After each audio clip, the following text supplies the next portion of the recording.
Hello, I am Linda Yates, and this is video 4 of the Pastoral Foundations in Summer Intensive of 2021. So today we are going to be talking about interrogating integration, the other within. So we're building upon the theories we discussed in the last video, and then we're going to get a little bit deeper. The other within. So Freud talked about the preconscious, conscious, and unconscious. So he felt that sex and aggression were the primary drives and motivations for behavior and and they create psychic conflict. And you have to remember that Freud was kind of in this tail end of the Victorian era, so sexuality was very repressed. So he was really responding to his own culture at the time, and he felt that repression is a byproduct of these conflicts between things we hold to be unacceptable within ourselves, and so we bury them, and that therapy was about pulling them out. Cooper White says that Melanie Klein, who's was a person who worked in the object relations field, she describes splitting. So, forbidden drives, fears of castration, pain assembly, and so on no longer were seen as motivation for human behavior, but rather irresolvable fractures between and among fantasied and real experiences of parental environmental provision and lack of provision, and one's own hunger and aggression. That's a big sentence. So internal objects and fragments of objects are split off and inhabit the internal world of a person. Certain environments and affective states bring out these objects that then invoke certain behaviors. American object relations see interaction between these as horizontal and multi-dimensionally. So whereas Freud was here's conscious, then there's pre-conscious, and then there's unconscious. Whereas the object relations folks, like Melanie Klein in particular, sees the internal personality, internal world, I should say, that has all these fragments and objects in them, and they are unaware of each other. So it's a horizontal kind of relationship. So she saw splitting as fragmentation, so that there were pieces that resulted from traumatic injury. These objects are kind of split off. So fragmentation happens when a traumatic event makes certain objects inaccessible. So Kohut, self-psychology, that theory says a vertical split happens when certain parts of the personality and behaviors are split off and not in contact with the rest of the person. So they're similar, but different.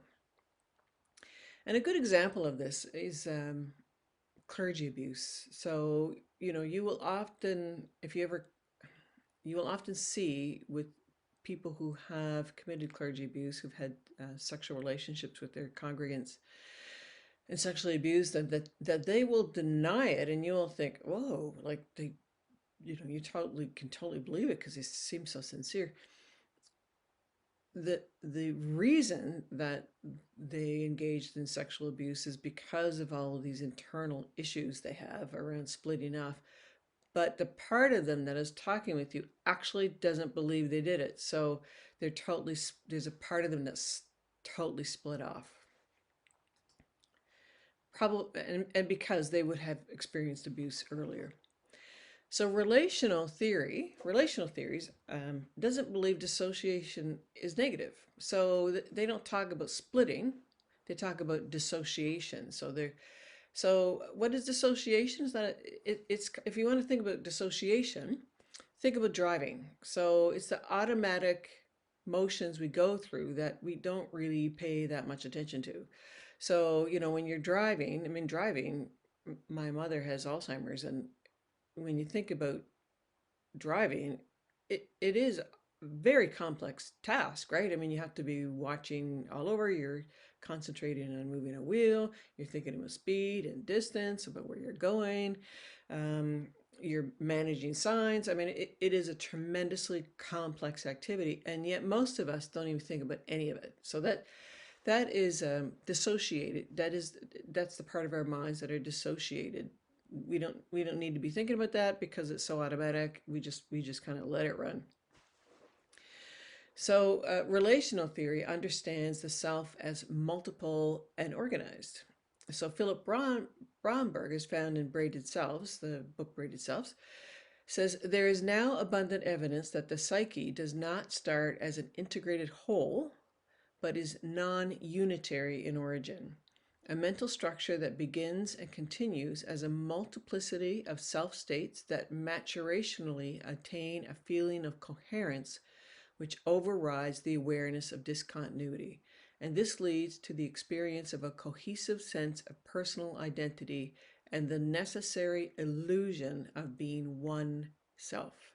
So we're not necessarily born with this, with the kind of cohesive personality that you're sitting in front of your computer or listening to on your, you have a sense of yourself in the day. We're not born with that. That develops over time. And there's all these internal other parts of us that we're not really aware of. They're not buried per se. We're just not dissociated. So Cooper White says a central aspect of the development process consists of being increasingly able to move smoothly and seamlessly from one self state to another with an increasing sense of self-continuity and increasing capacity for self-regulation. So I just use the driving analogy again. I mean, I don't get out of the car and think, oh, I did not engage all my 20 things I had to do when I'm driving. I feel okay about that. I'm into the driving mode and then I'm out of the driving mode. So we move laterally between states of plasticity throughout our lives as we experience events. So you're not the same person you were 10 years ago because you've experienced lots of things and you've moved between yourselves and yourselves have grown and you've been in contact with all your internal selves and you kind of grow together. So trauma, when you think about trauma, memory is not a single phenomena or process. We process memories into a symbolic framework. So, we don't have a video in our brain. Our brain processes things in the form of symbols. And so there are different kinds of memories. There's non-declarative memories, which is the central nervous system, sensations and fragments of sensations. And memories are not necessarily linear, but none of these can be separated from meaning. So they all mean something, like the memories that are encoded as sensation, the memories that are encoded in, um, you know, um, ordinary narrative memories. They're not linear in a sense, and they all have meaning. So in pastoral care and counseling, together the pastor and the congregant can co-construct in terms of meaning making. So part of our job is we sit with people as we hear their stories and their narratives, and we don't judge them on whether does that make linear sense. We listen to what it means for the person as they are connecting to their inner selves and trying to tell you about that. And you co-create together. You begin to look at the memories, you begin to look at the events and begin to find new meaning for them as the person begins to work within themselves, with their selves. So the ultimate goal for all humans is to focus on being able to hold multiple meanings as there are multiple selves within us. So we're not all one thing. So we need to be able to hold multiple meanings. The unconscious and preconscious are not deeper in the psyche, but are simply other. That's the way she likes to describe it, and can become accessible under differing conditions than the everyday. Coming to an acceptance of and dialogue with our other selves within is optimal mental health. So the goal is not integration, which can become hegemonic. So it's not, we're just going to become one rigid self. Integration requires disintegration or falling to pieces, and then the pieces are put back together again. That used to be what people thought about therapy. The goal is dialogue and acceptance between the others within ourselves. So, we the 10-year-old Linda may have experienced something that the adult Linda needs to talk with her about. So, we talk within ourselves. The other selves are not necessarily repressed or disavowed, but have varying degrees of accessibility. The therapeutic relationship. So, Cooper White used the term passionate knowing. So, she says we need to revalue and appreciate subjectivity. So, therapy is an intersubjective moment, and listening deeply to the person in empathy and mutuality and with patience. She calls it emancipatory listening. So, that's why I've been getting into practice reflective listening. So, it's about the therapeutic relationship is about listening deeply to the person's narrative in empathy and mutuality and with patience. She says the goal of pastoral psychotherapy is the process in which both patient and therapist would experience an increasingly harmonious awareness and constructive dialogue among the different parts, rather than an integration of consciousness and unconsciousness into one homogenized whole.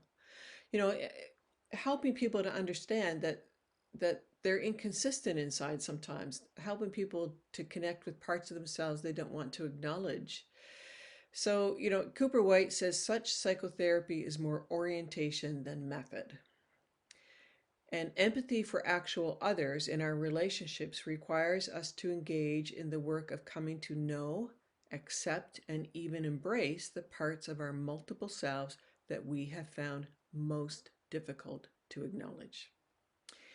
Failure to do so will mean some of our own internal others will rise up, shock us, and cause pain to ourselves and others. So she's talking about the fact that in order for us to empathize with the person we're with, we ourselves have to go within ourselves and embrace the parts of our multiple selves that we don't want to know about, that we find difficult to acknowledge. And so if we don't do that, though, she says, those internal parts that we don't want to acknowledge will rise up anyways. And that's when you get into, again, just to use the example of clergy sexual abuse, that, not acknowledging those parts of ourselves, they come up. Vulnerability and aggression. So the others within us, she says, and it's been well established, the others within us that we most resist acknowledging or knowing are vulnerability and aggression. Vulnerability and aggression. Denying vulnerability and aggression are roadblocks to empathy. So when we deny our own vulnerability and are not able to sit within it, when we deny our own aggressive impulses, when we're angry, and so on, we cannot be empathetic to others. And she says, Cooper White says, invulnerability, the impulse to be invulnerable, moves subjectively towards aggression. The unwillingness to be able to sit within our own vulnerability makes us more aggressive. And suppression of aggression tends to move toward a subjective sense of vulnerability in the form of defenselessness. So if you encounter somebody who's just chronically helpless and has been all their lives, or chronically vulnerable, and you think what's going on there, she would say that there is often a suppressed tendency towards aggression. They haven't, that person would not have let themselves be aggressive. So projection. Now we talked a little bit about this the last time, but projection is really important in ministry. So what we deny in ourselves, we project onto actual others. So because we're talking a lot about internal others, anytime I'm talking about a person, another person, I'm going to use the term actual others. That's what she does. So whatever we deny in ourselves, we project onto others. And so, for example, they often carry our own fears and our own aggression. So that person then becomes the enemy whom we can innocently fight over our own evacuated impotence, rage, and destructiveness. And this is what underlies the phenomena of paranoia. So if I refuse to acknowledge my own aggression and I project that onto other people, and I say, oh, look at that person, he's angry all the time, and you can see him as the problem person in the congregation. And really, it's, you have to look at your own internal self and say, I wonder if I'm feeling angry. Now, in terms of vulnerability, and these are these two things, aggression and vulnerability, are flip sides of the same coin, if you will. Because what we fear when we feel vulnerable, what we fear, we hate. So you see, there's aggression, vulnerability. When we feel extremely vulnerable, we are aggressive. What we fear, we hate. So what voices we have silenced inside, they find their way out. This is why periodic therapy and counseling is critical for clergy who are giving pastoral care. It's just a good idea. Cooper White, by learning what our internal others bear for us and how they may have helped us survive across a lifetime of emotional challenges, we can give them new respect and appreciation, even as we may need to parlay conflicting affects and impulses towards a negotiated peace. So that's a complicated sentence, but it's a very important concept. So what she's saying is that those internal others within ourselves, our aggression, our angry, my angry Linda, my fearful Linda, rather than push them aside, I need to look at those behaviors and say, and honor them, and to say, oh, you know what? They helped me in my lifetime, in one of my early years, but now they're not helping me. They're hindering me. But I don't push them away. I respect those others and say, I'm glad you live within me. But we're negotiating a peace now. So, instead of saying, I hate that I blow up every time we have an argument, you move to, I wonder who that angry Linda was trying to protect me from long ago. I wonder where she comes from. I wonder why I needed her so much. 2, the next phase, I accept angry Linda as a valued part of myself. I accept what she has tried to do for me, but I don't need her so much anymore. I respect her, but now I have others that can help me manage the conflict better. So it's about honoring those parts of ourselves that tried to help us survive. But patterns can become dysfunctional. You don't need them so much anymore. Cooper White says the more fragmented a person is, the more likely they are to feel trapped in whatever state they are in. So if you experience fragmentation, if you experience trauma and you've totally fragmented apart from yourself, you don't want to know that other, they're totally walled off, you can get stuck in a state. So, however, if a person is readily flow between their many self states, they become freer to express and feel more cohesive. So the more people connect within their internal selves and the internal selves that they don't like, the more freer they actually are to express, feel more cohesive and together. So multiplicity is normative fluidity, mutability, and diversity of the self. It's not a democracy, but it's not a dictatorship either, and there is a common floor to stand on. Projection, transference, and countertransference. So projection is the projecting onto another other, actual other, not an internal other. The internal other we most dislike, are afraid of. So that person, as I said, that you most dislike in your congregation for whatever reason, you think they're too whiny or they're aggressive or whatever, you look at that person and then look closely inside yourself, because it's possible that that is a part of yourself you don't like. So substitution of affect can contribute this. So that is why we were doing the affective emotional literacy stuff, because we need to understand our own emotions. So substitution of affect can contribute to confusion. So substituting one emotion that is actually inappropriate to the stimulus contributes to projection. That's why we did the contrast stuff. Now, transference is really important to talk about. So, transference happens in a therapeutic relationship. The person you are counseling will transfer onto you feelings that they are working through. For example, they may feel sexually attracted to you. And this is always because you have become the object of some internal dynamic that really has nothing to do with you. So you really need to be clear about that. It's not about you, it's something they're working through. So they're transferring onto you their sexual attraction because it's whatever's going on within them. Countertransference is when you unconsciously or consciously pick up on these feelings and begin to return them. So you might be sitting with somebody and you're thinking, "Oh, this is weird. I'm really sexually attracted to this person, and what's up with that?" That is countertransference because you're picking up on that person's transference. So that is why supervision of therapy is really important, because you can talk through those things. And it can be very tricky, right? Or sometimes if you're really angry with a counselee, um, you might be picking up on their anger towards you. So that again is not about you. That is something that they're working through.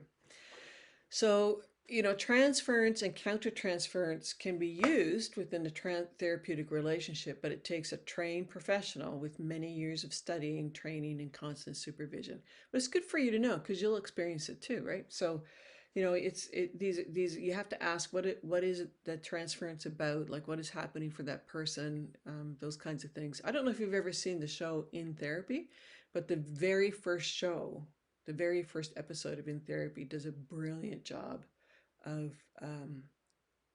just portraying transference and countertransference. So if you can watch it, watch it. It's really good. Clergy abuse. So I want to talk a little bit about clergy abuse and boundaries and power. So this this is why clergy abuse is so devastating. First, there's an imbalance of power, so there can be no meaningful yes in sexual activity. There just can't be, because you're the minister, they're the congregant. There's all kinds of layers of imbalance of power. They're not feeling well, they're coming to see you, another layer of power, right? Sick, well. There's just all these layers of power. Number two, the person being counseled will almost certainly be working through troubling issues, many of which will likely involve a trusted caregiver who did not respect them or another relationship that was abusive. So they have come forward in expectation that their pastor will provide a safe environment and is a trusted person who would not transgress their boundaries. So, you don't want to be the person to transgress their boundaries again. Three, any sexual attraction a pastor may be feeling from the counselee is not meant for them. It's not meant for you. It is transference. It's stuff they're working through. And for a pastor, more than any other counselor, represents the spiritual dimension of healing. So, sexual abuse of a congregant or counselee is often said to be done explicitly or implicitly in the name of the church or God, or is justified in the name of love. And that is an abomination. For a counselee, this creates a spiritual wound that hinders their trust in the source of all healing, which is God. Making meaning. So, our internal others have stories, lots of them. Actual others have stories. And our lives are a series of interacting and interactive stories. We exist as storytelling creatures. This is how we internalize objects and fragments of objects, and these give rise to the multitude of others that live within us. Traveling between the others involves narrative about who we are and how the world is. Our stories give us meaning and help the world to make sense to us. They are culturally dependent. Pastors have deep wells of themes to draw upon when providing care, and as we deeply listen to people's stories, we help them co-create new understandings and narratives about the world and their own internal others. A tiny sample, I just thought I would list a tiny sample of theological resources in our Christian tradition that can help co-create meaning in terms of spirituality, spiritual dimension. The vast trove of stories of God we know as Scripture, the birth, life, death, and resurrection of the stories of Jesus, the stories of the saints. There are, huge essential theological themes like forgiveness, righteousness, redemption, joy, love, rebirth, faithfulness, hope, despair. Think of Jesus on the cross. My God, why have you abandoned me? I mean, that is the most despairing statement. And it gives freedom to humans to really think, have those moments where you think God has abandoned you. And that if Jesus could wonder about that, then I guess we all can too. Other themes, huge themes, grace. I mean, the most important theme of all, right? The eschaton, the fact that God is pulling us towards some future in which the fullness of God's love will be known. Wisdom, healing. I mean, there's all these themes. And identifying these themes with our congregants is really important in their own others as they speak. We have prayer and spiritual practices and breath work and contemplative pathways. We have liturgy, we have communion, the action of communion in particular. I think the action of take, thank, break, share, bless is the ultimate in the therapeutic process. Doctrine, and Doctrine is Not Dusty. There's a book about that you can get from the United Church Book Room. There's Trinitarian theology, which talks of God not as one, but as a community of holy others. There's hymnody and music. I mean, many people find lots of meaning for their stories in music and hymns. And remember, you are the resident theologian.